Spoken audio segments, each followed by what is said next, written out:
에스라 7장 14절에서 20절까지입니다. 14절에서 20절까지. 아멘. 에스라의 임무가 무엇이며 또 에스라에게 주어진 권한에 대해서 이야기를 하고 있습니다. 내용들을 정리를 해보면 여호와 하나님의 율법에 따라 예루살렘과 유다와 예루살렘의 형편을 살펴라. 마치 정탐관과 같이 그 지방 감독관과 같이 유다 예루살렘 지방으로 에스라를 파견하고 있는데, 근데 그 지방을 살피라고 하는 그 기준이 무엇이냐면 하나님의 율법이라고 이야기를 합니다. 참 아이러니한 것이고요. 아닥사스다 왕은 바사의 왕인데 그 나라의 법이 있고 또 자신의 법이 있는데, 그것에 따라서 유다와 예루살렘을 살피라고 하는 것이 아니라 여호와 하나님의 법을 따라, 이것은 마치 그들의 신앙을 살펴보라는 것과 같습니다. 이상한 일이죠. 또 어찌하였든 거기에다가 더더군다나 여호와 하나님을 위해서 이제는 왕과 그리고 여기에서는 7 자문관이라고 되어 있는데, 이 7 자문관은 각 지방의 총독, 그 지방 분봉왕 정도 개념입니다. 그래서 왕과 7명의 자문관이 드리는 그 예물, 또 거기에다가 온 바벨론 전체에서 얻게 될 예물, 그리고 이스라엘 백성들이 하나님을 위하여 드리는 예물, 이 모든 예물을 가져가라. 그리고 그것을 소재와 전제의 물품을 사서 제단에 드려라. 그리고 남은 예물은, 그 가운데 남은 예물은 하나님의 뜻에 맞도록 너희가 보아서 좋게 여겨지는 그러니까 선한 일에 사용해라. 그리고 단 성전 기구, 여기에서 가져가는 성전 기구들은 오직 성전에만 사용해라. 그리고 성전에 추가로도 필요한 것이 있다면 그 외에도, 이런 예물로 드려진 은금 외에도 궁중에 있는 창고에서 가져다가 무엇이든지 다 사서 사용해라. 이런 뜻, 이런 말입니다. 그리고 이제 그 성전에 섬기는, 그 다음에 그 성전을 섬기는 그 형제들, 그러니까 너희들과 성전을 섬기는 이들을 위하여서도 이 예물의 일부를 가지고 사용해라. 이렇게 이야기를 합니다. 지금 여기에서 우리가 하나님 여호와 하나님의 뜻을 가지고 살피라고 하는 것, 그리고 밑에서 쭉 진술되어진 이 내용들, 이것을 보면서 이 아닥사스다 왕의 성전 의식이 어떤 것인지 우리가 보게 됩니다. 지금 중간중간에 보면 15절에도 예루살렘에 거하시는 이스라엘 하나님, 또 17절에도 보면 예루살렘 내 하나님의 성전, 그리고 19절에도 내게 준 그릇은 예루살렘 하나님 앞에 드리고, 이렇게 이야기를 합니다. 지금 아닥사스다 왕이 가지고 있는 성전 의식은 곧 그 신과 일치되어지는 것을 보게 됩니다. 그러니까 성전은 그 하나님이 거하는 초소인 동시에 그 하나님께 제사를 드리는 곳인데, 단지 그 하나님의 처소로서 그런 장소적 의미만 있는 것이 아니라 그 성전 자체가 이때 당시에는 신과 동일시 되어집니다. 그러니까 성전에 들어갈 때는 이들이 몸과 복장과 마음과 모든 것을 정결히 하고 하나님 속으로 들어가는 마음으로 성전에 드나들었던 것이죠. 이러한 성전은 지금 밑에서 쭉 진술되고 있는 이런 여러 가지 예물들을 가져가서 드려라라고 하는 이런 정성을 다 드리는, 제사를 위하여 정성스럽게 모든 것을 다 하려고 하는 이러한 진술들을 통해서 이때 당시에 이들이 가지고 있었던 성전 의식이 얼마나 거룩한 것이었는지 우리가 살펴볼 수 있습니다. 이에 비해서 우리들의 이러한 성전 의식에 대해서 한번 되짚어 볼 필요가 있습니다. 이것이 특히 우리 종교개혁 후예들이 가지고 있는 치명적인 약점입니다. 그래서 우리가 개인의 자유를 너무 강조하다 보니까 개인의 인권이 지나치게 강조되어지고, 그러다 보면 신에 대한 경외하는 마음과 신의 권위와 권세에 대하여 우리가 이런 엄숙한 외경심을 가져야 함에도 불구하고 그것을 잃어버리는 그런 결과가 생겨났습니다. 더 나아가 특히 우리들 성도들 자신이 성전이라고 하는 성경의 가르침을 우리는 다 가지고 있습니다.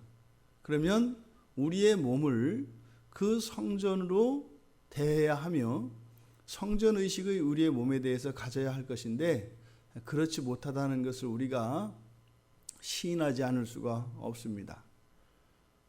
우리가 하나님에 대한 무한한 경외심은 성경에서도 요구하는 바입니다. 오늘날 우리들의 성전의식이 어떠한 것인가를 지금 이방의 왕이었던 이 아닥사스다의 태도를 통해서 우리의 신앙을 한번 돌아볼 필요가 있을 것 같습니다. 자, 그런데 하나님의 율법에 따라 유다와 예루살렘을 살피라고 하는 이 내용, 마치 오늘날 교회 밖에 있는 세상에서 교회를 향해서 이게 잘못됐다, 저게 잘못됐다, 이렇게 해야 된다, 저렇게 해야 된다 하는 거하고 똑같지 않습니까? 세상이 교회에게 교회의 순수성과 교회의 이런 건강성을 살피라고 하는 요청을 받는 것이에요. 그러니까 우리가 우리를 알아서 해야 되는데 세상이 이렇게 하는 경우들이 생긴다 이 말입니다. 실제로 지금 에스라가 좀 돌아가고 있는 이 장면은 제2차 귀환이란 말입니다. 그러니까 전체적으로는 지금 성전이 어떤 과정이에요? 회복되어져 가고 있는 과정이에요. 지금 중단되었지만 이스라엘의 신앙과 이스라엘의 성전이 지금 회복되어져 가고 있는 이런 상황 속에서 정작 그 이스라엘 사람들은 뒤섞인 신앙을 가지고 있었습니다. 그래서 이것을 오히려 세상이 알아채고 이런 교회의 개혁과 각성을 촉구하고 있는 그런 장면입니다.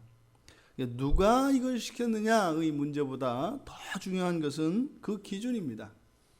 하나님의 뜻에 따라 하나님의 뜻에 맞는 그러한 말은 누가 했느냐 하는 것보다 더 중요합니다. 왜냐하면 그 말의 내용이 진리이기 때문이지요. 지금 이방의 왕이 이렇게 이야기했습니다만 에스라는 여기에 복종하지 않을 수 없었을 것입니다. 왜냐하면 그것이 하나님의 뜻인 줄 알았기 때문이지요. 그래서 성숙한 신앙인의 자세는 이런 겁니다. 그래서 열린 마음으로 모든 곳에서 들려오는 하나님의 뜻을 알아차릴 수 있어야 합니다. 저도 회심하고 난 뒤에 정말 놀라운 게 뭐냐면 성경에서 우리가 받아들인 이 진리들이 곳곳에서 메아리 친다는 겁니다. 그러니까 설교 시간에 받았던 듣고 알았던 이런 성경의 내용들이나 이런 교리의 진술들 이런 것이 일반 만화책에서도 들리고 텔레비전 드라마에서도 들리고 뉴스에서도 들리고 다 들린단 말입니다. 그것이 거듭난 사람들의 인식에 일어난 놀라운 변화죠. 그러면 그것이 살아 움직이면서 세상에서 들려오는 모든 정보 속에 있는 진리와 거짓을 분별할 수 있는 영적 분별력을 가지게 됩니다. 그러니까 지금 에닥사스다 왕, 세상이 교회에 대하여 이러한 하나님의 뜻을 전하여 줬을 때 그것을 받아들이고 순종할 수 있는 우리들이 되어야 할 것입니다. 또한 여기에서 우리가 물질관에 대해서 한번 살펴보기를 원합니다. 지금 세상에 있는 물질도 모두 하나님의 것이라는 것을 잊으면 안 됩니다. 그러니까 마치 하나님을 믿는 사람들의 것만 하나님의 것이고 하나님을 믿지 않는 사람들의 것은 하나님의 것이 아닌 것으로 생각해서는 안 됩니다. 해 아래 온 천하 아래 하나님의 소유가 아닌 것이 없습니다. 우리들이 그것을 인정하든 인정하지 않든 창조주 하나님에게 속하지 않은 것은 이 세상에 아무것도 없습니다. 그래서 이 세상에 있는 모든 것으로 하나님께 영광 돌려야 하며 하나님께 드려져야 하는 것입니다. 유대인들은 이것을 받아들이지 않았죠. 그래서 예수님 당시에 성전 안에 돈을 바꾸는 환전상이 있었습니다. 그 환전상은 뭐냐면 하나님께 드릴 예물은 이런 세상의 것들은 하나님이 받으시지 않는다. 그리고 세상의 것들은 속한 것이기 때문에, 이때 세상이라고 하는 것은 유대 밖의 이방의 모든 것을 말합니다.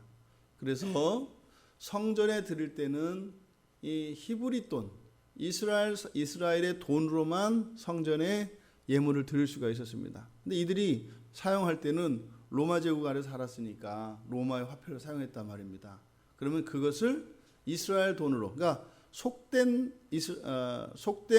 로마의 돈을 거룩한 이스라엘 돈으로 바꾸어서 하나님께 드려야 그것을 하나님이 받으실 수 있다라고 생각을 했다 이 말입니다. 근데 예수님께서 그 환전상들을 다 내쫓으시죠. 오늘날 우리도 마찬가지입니다. 우리가 왜 이 돈으로, 우리가 벌어서 열심히 번 돈으로 헌금을 할 수 있느냐? 바로 이 세상에 속한 모든 것이 다 하나님의 것이기 때문에 화폐나 예물이나 어떠한 물질 자체가 선하고 악한 것이 아니라 그것을 사용하는 동기와 그것을 사용하는 방식에 의해서 선과 악이 결정된다 이 말입니다. 우리가 재물을 사용할 때 그래서 하나님을 믿고 하나님에게 헌금을 하는 사람들은 그 재물을 어떻게 해야 되는 것이에요? 다 거룩하게 사용해야 되는 것입니다. 그 돈의 일부만 거룩하게 되어서 하나님께 드려지는 것이 아니라 우리는 예수 그리스도를 믿는 기독교 신앙 안에서 거룩한 사람이 되었기 때문에 우리들에게서 나오는, 우리들에게서 사용되어지는 이 모든 화폐들과 재물들은 거룩하게 쓰여야 한다는 것입니다. 지금 여기서 성전에 하나님께 예물로 드려지는 이 모든 것, 이것은 우리의 물질, 우리가 사용하는 물질 전체의 일부를 하나님께 드리지만 그것은 우리의 마음을 나타내는 것이죠. 하나님, 저에게 주신 이 모든 것은 하나님으로부터 비롯된 것이며 이 모든 것은 그래서 거룩한 것임을 제가 믿습니다라고 하는 신앙의 고백을 이렇게 드리는 거죠.